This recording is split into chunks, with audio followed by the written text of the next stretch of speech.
All-star Andrew Wiggins was absolutely amazing in the Western Conference Finals. But when you start looking into the numbers and you see the wins for the Warriors this postseason as opposed to the losses, it seems like Wiggins is the X factor there. Why do you suppose that is? Because he does all the dirty work without any fanfare. He's a former #1 pick. He was Rookie of the Year. And yet, he takes the back seat to Draymond, Steph, Klay Thompson, and others. But when you need him, he shows up every night. He's guarded the best offensive player in this playoff series, every single series, every night. He scored some timely buckets. And this is when I knew Andrew Wiggins was special, not when he was the #1 pick. He played all 82 games, playing 40 minutes a game his rookie year. He followed that up his second year and played 81 games, if not all 82.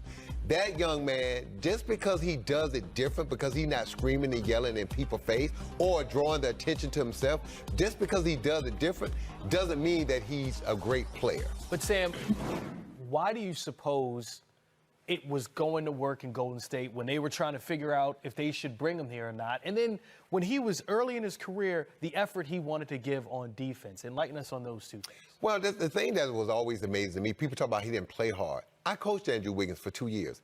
Every night when I took over as head coach and we played a premier player, a perimeter player, he knocked on my door and said, "Coach, I got James Harden. I got Jimmy Butler. I got LeBron." So we never had to worry about those things. And then when you look at his demeanor, normally the #1 pick is about me, right? I'm the #1 pick. I'm the Rookie of the Year. I'm supposed to be the guy. That's not who he is. He is a teammate. He is a guy that fits well within a unit. He's going to carve out a niche for himself like he's done in Golden State. And you have to appreciate what he brings to the table. And I knew that he would flourish in Golden State because Steve Kerr, Mike Brown, and others in that management, their temperament, how they talk to players, how they communicate with players. Andrew Wiggins is not a player that you need to yell and scream at. You can bring him in your office, Chris. I could bring him in my office and say anything I wanted to him, how I wanted to say it to him, and he never had a problem. He just don't respond to public criticism.